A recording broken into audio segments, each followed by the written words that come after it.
海童严肃地道：“宁太太，不是我坚持要你女儿被判刑，是你女儿犯的事会不会被判刑？我只是不想让自己再受到伤害而已。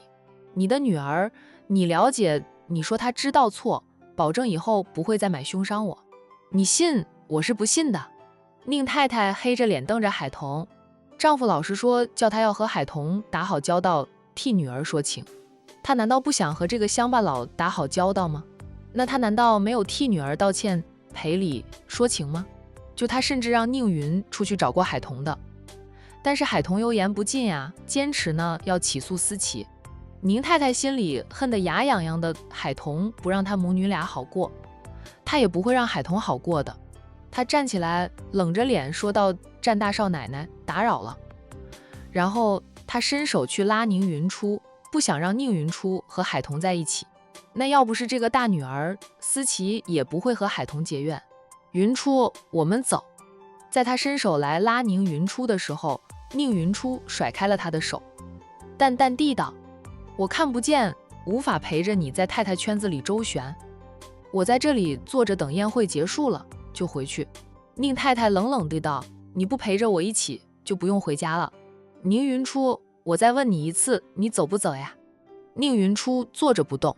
宁太太冷笑地横了海童一眼，冷笑地道：“宁云初，翅膀硬了呀。”狠狠地瞪了大女儿一眼后，宁太太转身高傲地走开了。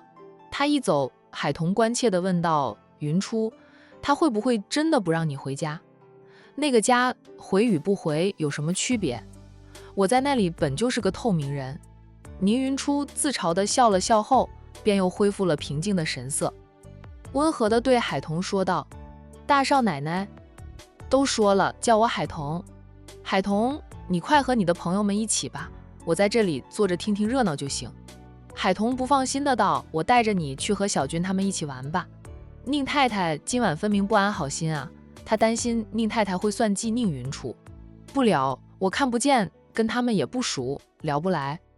我加入你们，你们也聊得不开心。海童，这是管城大酒店，是孔老爷子办的宴会，宾客云集，管城最顶流的几大豪门的先生太太们都在场，还有你们战家的好几位少爷也在，没有人敢在这里害人的。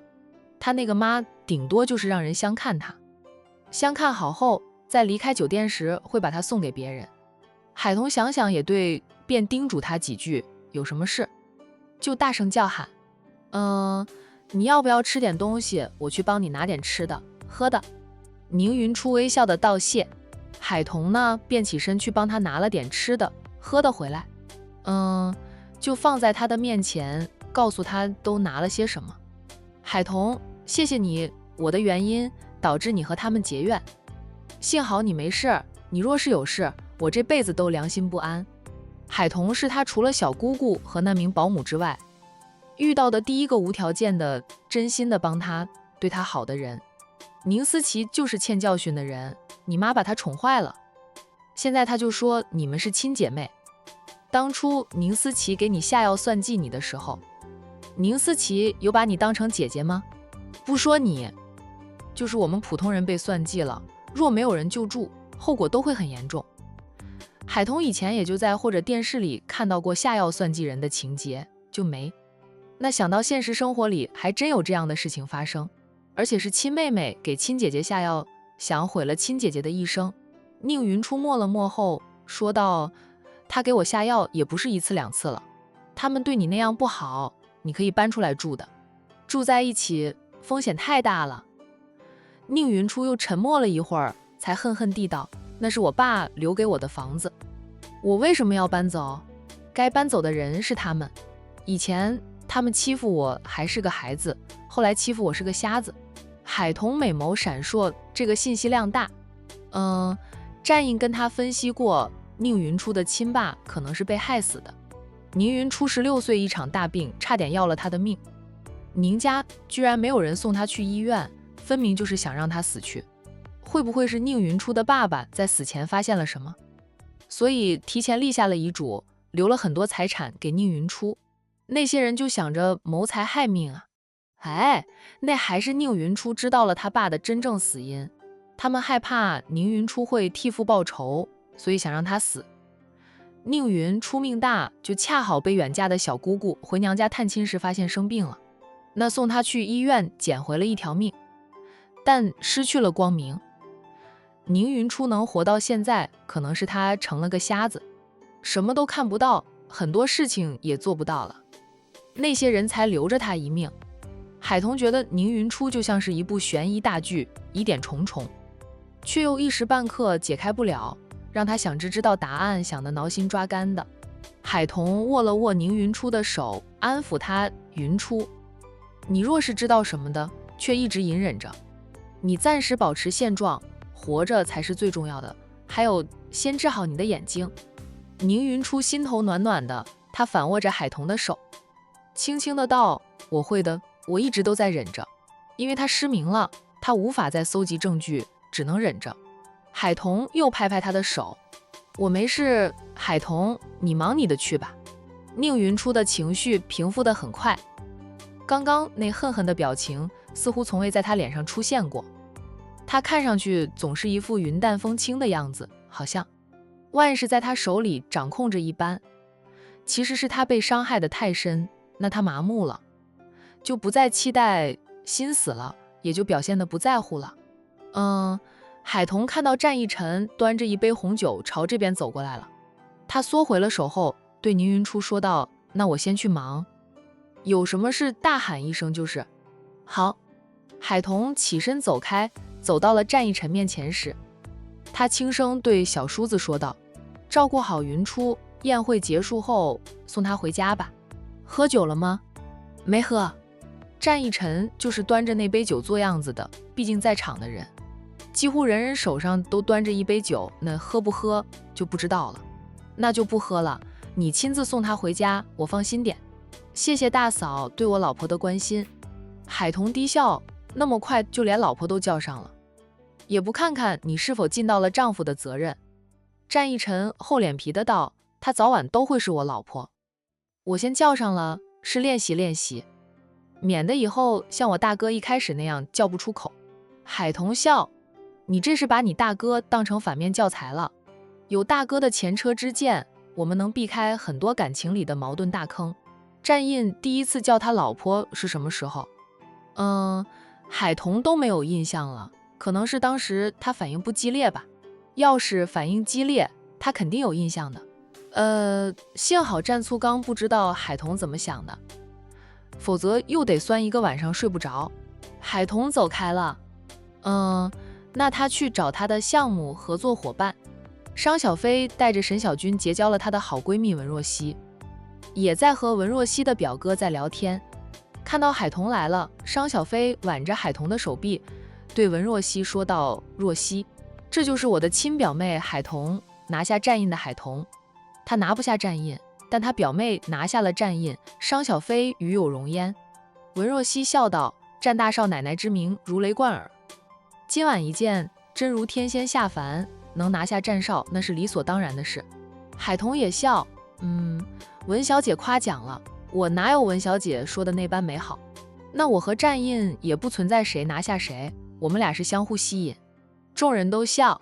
那在商小飞的介绍下，海童和沈小军结交了很多千金小姐，就还收获了很多承诺，为以后蔬菜瓜果的销路打开了大门。战印虽然没有霸占着海童，由着海童自由交际，其实一直留意着海童的一举一动的。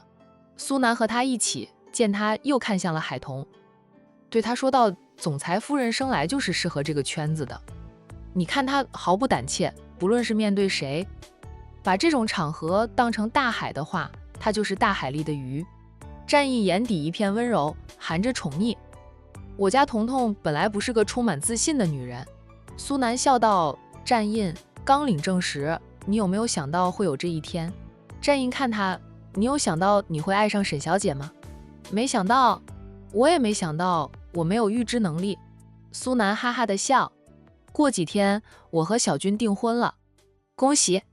5一前办婚礼。苏南再说道。战印依旧说了句恭喜。苏南笑道：身为我的上司兼好友，有点什么表示吗？我把我的账号给你。苏南不解的道：“不该是我把我账号给你吗？咱们是好友，你给我的新婚贺礼红包不用太大个的，意思意思下就行。”战印低沉的问他：“谁给你牵的红线？”“你呀，我夫妻俩是不是这你和沈小姐的媒人？”苏南应着：“是。我给你账户是让你支付媒人的报酬，想什么呢？新婚贺礼我不会给你红包的，准备礼物就行。给钱太俗了，不过我的媒人报酬，我喜欢收到钱，我是个俗人，就喜欢钱。”海童把战印变成了个会跟他算账、讨要媒人钱的男人了。那这一场盛大的宴会啊，一直到深夜才结束。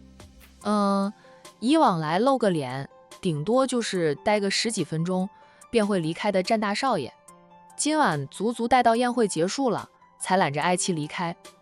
战大少爷用他的实际行动来证明了他有多宠妻。一场宴会也让人看到了海童在战家的地位，稳得很，并没有外界传言的那般与婆婆不和，更不存在不讨婆家喜欢。公婆视她如同女儿，小叔子们敬她如同敬着战印一样。海童今晚佩戴的那套珠宝还是她婆婆赠送给她的，识货的人都知道海童那套珠宝价值好几个亿了。那唐君业若是不喜欢这个儿媳妇，岂肯赠送这么贵重的珠宝给海童？今晚过后，管城关于海童在婆家站不稳，与婆婆不和的谣言渐渐消失不见。这些海童都想不到，她也没有去多想，她纯粹就是陪着老公出席了一场宴会而已。被战印揽上车后，她身子一歪，就靠在战印的身上，嘴里喃喃着：“我没醉。”战印轻捏一下她的翘鼻子，说他以为自己练出了千杯不醉的酒量。喝那么多酒，姐知道了，肯定又得说我没有看好你。大姨姐说过的，让他看好海童，别让他喝那么多酒。说他喜欢喝酒，但酒量又不佳，一瓶啤酒都能放倒他。跟着商太太学着交际时，倒是把酒量提升了。就是酒量得到了提升，让这妮子以为自己很能喝了。跟那些人谈着未来合作的事，一开心，就跟那些老总的太太或者女儿们多喝了2杯，他就是有10几分钟时间没有盯着发，就这样了。好久好久，海童还知道抬手拍开战印捏他鼻子的手，嘴里说的还是与酒有关的话。战印好笑的道：“酒是好酒，你也不能喝那么多呀。他今晚滴酒未沾，不管谁来敬他酒，他都说老婆不喜欢他喝酒，不喜欢他身上有酒味。”大家都是笑了笑，倒也不勉强他，然后夸赞他宠老婆，心里说他妻奴妻管严。战印就不在乎别人怎么说他，就他只知道他不能喝醉，因为他还要照顾现在醉了的爱妻。听着他的念叨啊，海童勉强睁开了眼，看到自家男人那张俊脸时，海童还在眨着眼。他对战印说道：“战印，我咋觉得我头晕晕的，眼皮沉沉的，想睡觉。”他抬手摸了战印的脸一把，又把手放在战印的胸口，之后又把头埋靠在战印的胸膛上。重新闭上眼睛，咕哝着：“是真实的，那我放心睡了。有好酒记得叫我喝呀。”战印好笑的道：“家里我收藏的好酒多了去。”海童似是在嘀咕着什么，战印没有听清楚，不过能猜到他想说的话，必定是抱怨他收藏的好酒不允许他放肆的喝。那用海玲的话说，海童是真的很喜欢喝酒，就是酒量不佳，战印收藏的好酒要是任由他喝，战印都怕他喝到酒精中毒。我菜场的菜只要种出来就不愁销路了。在战印以为海童睡着时，他忽地又开口说了一句，俏丽的脸上挂起了灿烂的笑容，然后像头小猪似的在战印的怀里拱着，磨蹭着，两手抓着战印的两边手臂，眼睛没睁开，却笑嘻嘻的道：“战印，给你当老婆真好。”战印宠溺的笑拥紧他，有他当老婆，他也觉得很好。海童很快就真的睡了过去。战印见他睡着了，边拥着他边脱下西装外套，就将外套披在了海童的身上。回山顶别墅，战印低沉地吩咐着司机，司机就恭敬地应了一声。战印拥着爱妻一起往后靠在车椅背上，他闭目养神。回到山顶别墅的时候，战印都睡着了。司机停好车，扭头看见大少爷夫妻俩都睡着了。司机问着一旁的阿七：“阿七，要不要叫醒大少爷？”阿七说道：“肯定要呀，你敢留大少爷和大少奶奶在车上睡？明天大少爷醒来能把你换了。”司机连忙笑道：“七哥，你来叫醒大少爷吧，你是司机，我只是保镖啊。大少爷对你态度最好了，大少奶奶对你也是和颜悦色的。七哥，你来叫醒大少爷，大少爷不会对你怎么样的，我怕大少爷生气。”阿七说道：“我那是替大少爷做了多少事，在大少奶奶面前刷了多少好感，才有大少奶奶对我的和颜悦色。反正他是牢牢地抱住了这大少奶奶的粗大腿。那以前在战家，腿最粗的就是老夫人和大少爷了，现在啊，最粗的就是大少奶奶的了。抱紧大少奶奶粗大腿，升职加薪不是问题。大少爷身边的保镖这么多，那大少奶奶呢，也就记住了他阿七的名字。七哥，好了，我叫吧。”阿七不敢耽误，恭敬地叫喊着：“大少爷到家了。”战印还没有动静，那阿七又叫了一声，战印才有反应。司机适时的也叫喊着：“大少爷到家了。”阿七看他一眼，司机就憨憨地笑。阿七也不说什么，就大家都是为了保住自己的工作。在战印醒来后，阿七和司机连忙下车，替战印把车门拉开。战印没有叫醒海童，现在大概也叫不醒吧。这丫头只要喝了酒，就会睡得像小猪一样沉，打雷都无法把她吵醒。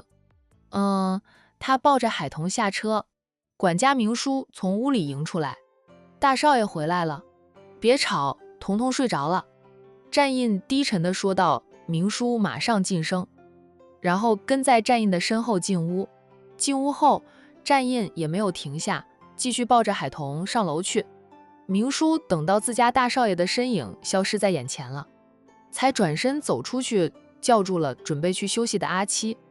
走过去，低声问阿七：“大少爷和大少奶奶一起出席宴会，没发生什么事吧？”“一切正常呀，大少爷和大少奶奶没有闹矛盾吧？”阿七说：“明叔，你是不是很想这大少爷和大少奶奶闹矛盾？”“臭小子，我是问清楚一点，免得明天做事会做错了。”“没有，大少爷现在把大少奶奶当成心肝宝贝，怎么可能和大少奶奶闹矛盾？”明叔放下心来说道：“早上的时候，大少奶奶早起去帮他解了，这大少爷醒来没看到大少奶奶都不爽了呢。梁姨说的，那大少爷是很宠着大少奶奶，但也很霸道。”阿七没事似的说道：“不会有事的，大少奶奶能哄住大少爷。每次大少爷无理取闹的时候，都是输给大少奶奶的。大少奶奶只要一跟大少爷讲道理，大少爷准输无疑啊。”明叔瞪他。阿七嘻嘻的笑：“我说的是事实吗？明叔，你就放100个心吧，只要大少奶奶在，天塌下来他都能帮我们撑着。大少爷生气的时候，咱们什么都不用做，只管找大少奶奶。反正大少爷再生气也不会伤害大少奶奶的。明叔，很晚了，早点休息，我也回去休息了。”阿七打了个哈欠，跟明叔道了声晚安，就走了。明叔在回味着阿七说的话呢，然后笑着，怪不得这小子能抱紧大少奶奶的粗大腿，他看得通透。阿七，所以我加薪最快吧，最多就与此同时的管城大酒店。宁家的一家3口几乎是最后一批离开酒店的人，就只要是宁云初走得太慢，眼见人越来越少后，宁太太连装都懒得装了，撇下宁云初，自己先出了酒店。宁云初又没有拐杖，他摸索着想出去，却是错了方向，反而是往里走。走着走着，他就停了下来。“二少。”战一晨低沉地嗯了一声：“你怎么知道是我？我闻到了二少身上熟悉的气味。”战逸晨眼底便有了笑意。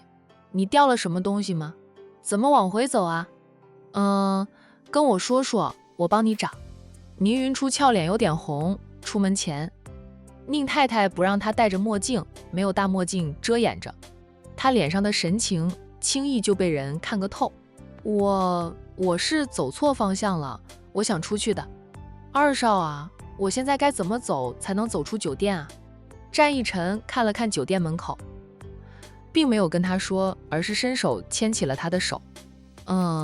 他这个举动惊得宁云初赶紧缩回了手，还往后退了2步。二少，你跟我说怎么走就行，我自己能走出去的。你自己走吧，我怕你会撞到门。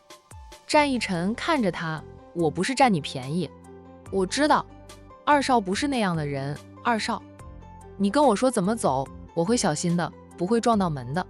战逸晨抿抿唇后，便解下了自己的领带，把一头塞到他的手里，对他说道：抓着我的领带，我带你出去。宁云初连忙握紧了他的领带，刚刚的慌乱之色被他敛了起来，恢复了常态。谢谢二少，走吧，得给他配一条导盲犬了。就是不知道他肯不肯接受他的好意，毕竟他们俩还不算熟。那在战逸晨的牵引下，宁云初总算走出了酒店。宁总夫妻俩略等了片刻后就走了，只留下一辆保镖车等着宁云初。大小姐，那名保镖看到宁云初出来后，迎过来：大小姐，先生太太让我接你回家。然后他向战逸晨道谢：谢谢战二少爷送我们大小姐出来，不过是举手之劳啦。战逸晨见宁家还留有保镖在等着宁云初的，便放心的让宁云初上了保镖车。那看着保镖车远去时，战逸晨又想起大嫂今晚的叮嘱，叫他千万别喝酒，在宴会结束后要亲自送宁云初回家。想了想后，战逸晨马上小跑向自己的车。他来得早，车辆是停在酒店门口的停车场上。倒是不用跑那么远，战逸晨就是远远地跟着宁家保镖的那辆车。一开始那辆车走的路线倒也正常啊，车行了大概10分钟左右，宁家的保镖车就开始偏航了，不是回宁家的路上。战逸晨的心一揪，宁家保镖要把宁云初带去哪里？战逸晨脸色渐沉，不过他也不冲动，依旧慢慢的不远不近的跟着，总要到了目的地才能知道对方想做什么。宁云初不知道战逸晨跟在后面，连宁家保镖也没有留意到这一点。宁云初静静地听着外面的动静，从一开始就能听到汽车行驶时发出的响动，渐渐就要过一阵子才能听到旁边有车子超越了他坐的那辆车。他猜测是进入了回别墅区的那条路，那条路因为是通往别墅区的，故而车流量相较于外面的大公路要少很多。那白天还好啊，到了深夜呢，车流量就更少了。就他靠在车椅背上，很想睡，但又不敢睡。那在未回到自己熟悉的环境时，他都不敢睡，怕保镖会把他扔了。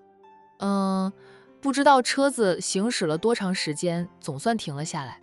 保镖把车停好后，就推开了车门，下了车。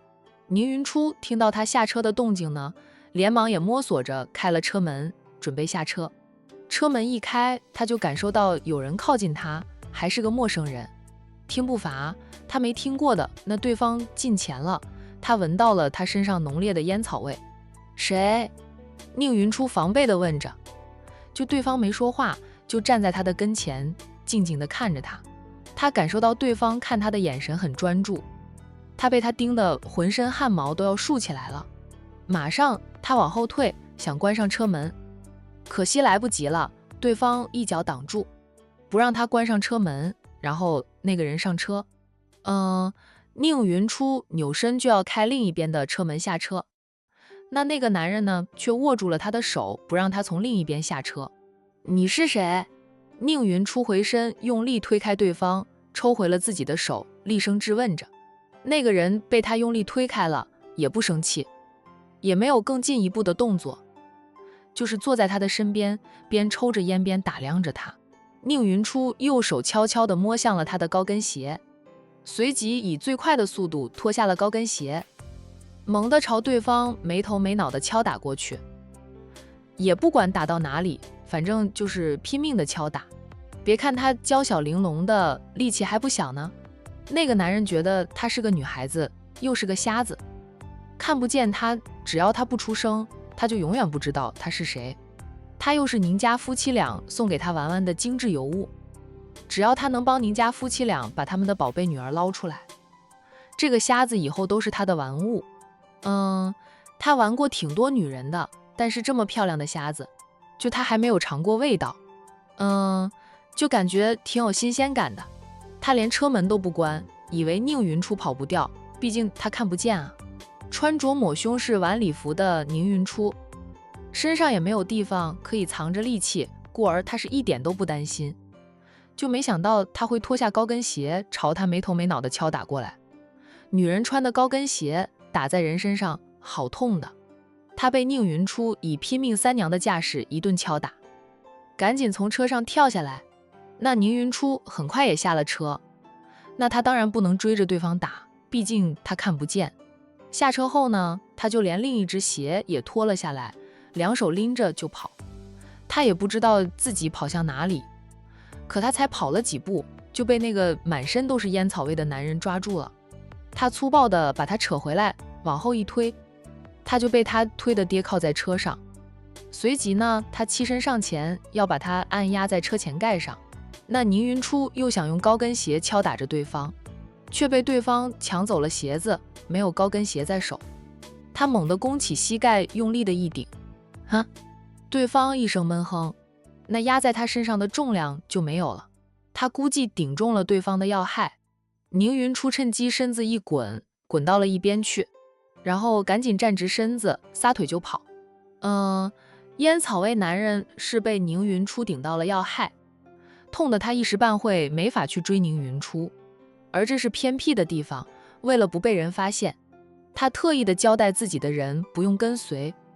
而宁家的保镖在把宁云初送到他指定的地点后，已经悄悄的离开，这也是他要求的。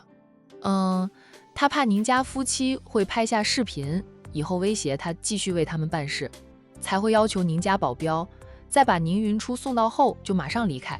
缓了2分钟后，烟草味男人才站起来。宁云初已经跑出100多米远，他跑得跌跌撞撞的，这是因为他看不见。在陌生的环境下，他只知道往前跑，时不时就撞到树木。他猜测他应该是在某处公园里吧。烟草味男人小跑的追去，虽说瞎子很辣，但他喜欢放任他跑。他也跑不了多远，而且他跑的方向错了，不是往有人居住的地方跑，而是往山脚下跑去了，那里更加的安静。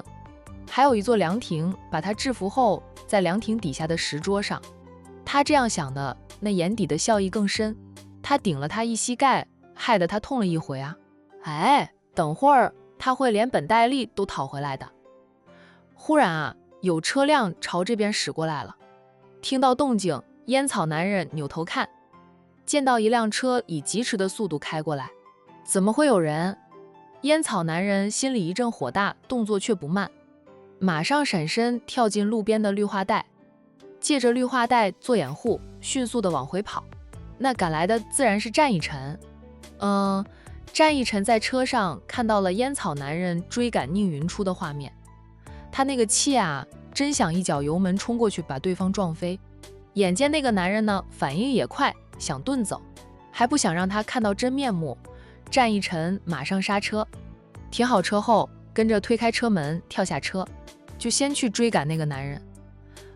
那个男人站起来没命的跑到了宁家保镖开过来的那辆车。他是连滚带爬的爬上了车，想开车逃跑，可惜他遇上的是战一晨。老太太对儿孙的管教甚严，要求他们文武双全。战家的儿郎都会拳脚功夫，又经常锻炼，跑起来那是如同100米冲刺。对方车门都还没有关上，就被追过来的战一晨挡住了。随即战一晨抓住他的手臂，要把他拖下车。他回身就是一拳挥向战一晨的五官。战一晨迅速地避开了他一拳，也照着他就是给一拳，对方头一偏，堪堪的避开了。在车上空间小，烟草味男人活动受限制，虽说也极力的反抗，跟战一晨扭打，却不如战一晨占优势。他坐着，战一晨站着。战一晨处于愤怒之中，出手也不留情，几分钟后就把烟草味男人揍得脸青鼻子肿。在揍得对方毫无还手之力后，战一晨再把他从车上拖下来，借着路灯的灯光看对方的样子。刚才揍得疯狂，他没有辨认对方的长相，现在又把人家揍得脸青鼻子肿的，一时间他也辨认不出对方是谁，看年纪在40-50岁左右。感动宁云初，找死呀！战一晨踢了对方一脚，冷冷的道：宁云初是我大嫂的好友，是我战家罩着的人。对方不吭声，就他是从头到尾都没有吭声。战一晨拔了车钥匙，再把车门关上，不让这个男人有机会开车逃跑。然后掏出手机来对着对方拍照，就算这个男人真的跑了，他拍了照片，交给苏南也能把这个人的身份扒得干干净净的。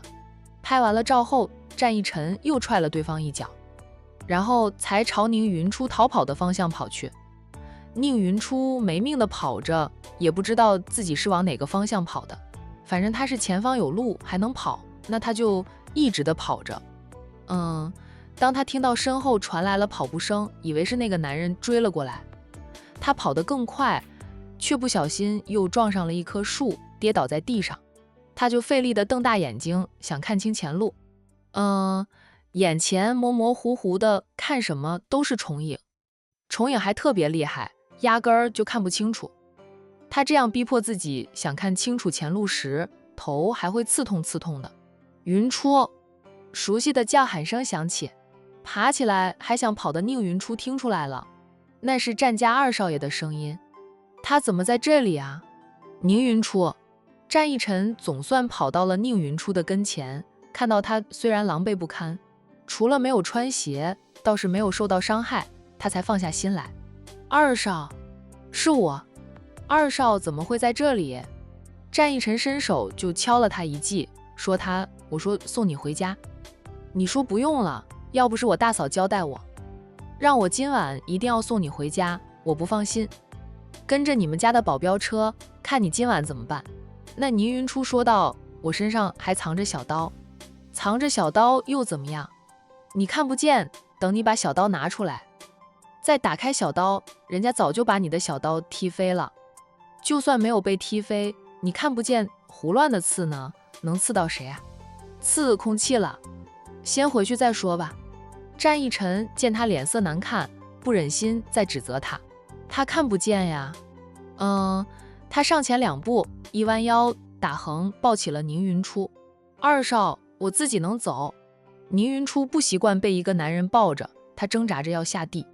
你鞋子都没有了，走什么走呀？等你走到我的车子前。天都亮了呀。哎，我可没那么多时间陪着你在这里看日出。战一晨不管他，抱着他就走。宁云初放弃了挣扎，他不敢抓住战一晨，两手便无处安放。战一晨抱着他，就边走边说道，在我面前你显得娇小玲珑的，我以为会轻飘飘的，抱起来才知道你还挺沉的。你要是跑出了几千米远，抱着你走，我能累得双臂都抬不起来。宁云初，我没有叫二少抱我，他都说了他自己能走，是他嫌他不穿鞋，还嫌他走得慢，要抱着他走的。要不我放你下来，牵着你走。好，被他牵着走好过抱着走。战一晨马上就把宁云初放下来。公主抱能抱上几分钟，但抱不了太长时间。他说的也是实话，他还挺沉的。宁云初他是个成年人呀，就成年人少说也有个80-90斤吧，他不胖啊，但他也不是偏瘦的那种。他的工人帮他量过身高，称过体重的，他身高1.63米，体重92斤。那战一晨放下他后，还甩了甩两边手臂。宁云初是看不见，要是能看见，他会一脸的黑线。温厚的大掌牵起了他的手，走啦，我的车还在几百米远，他跑得远了点儿。谢谢二少。不用谢我，我也是受我大嫂所托。大嫂千叮万嘱，让我一定要送你回家的。你不让我送，我总要跟在后面，看到你是回家才行。宁云初在心里对海童感激不尽，他总以为自己能保护好自己，经过今晚的事呢，他不得不面对一个很残酷的现实。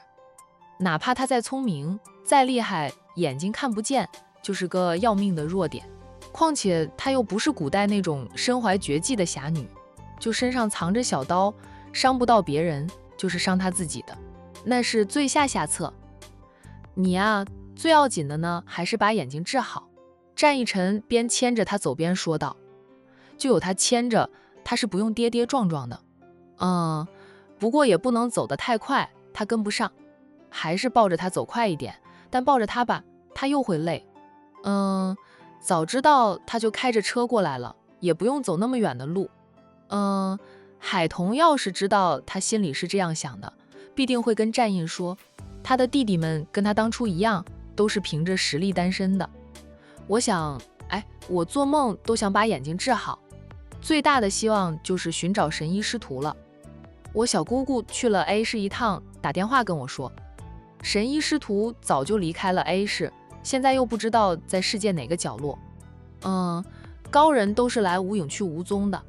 那战一晨也知道神医师徒现在不在 A 市，又无法让苏南帮忙查探。苏南说，对于几十年前的那一批高人前辈，他们苏家不敢去查，就也不愿意去查。只能等着。大哥告诉他，程医生与君家的3少爷和4少爷似乎有点感情纠纷，又与君家大少奶奶交好。君大少奶奶捡到的那个孩子是程医生相中的徒弟，以后要给程医生当衣钵传人的。只要留意着君家那边的消息，总能等到神医老人家或者程医生的。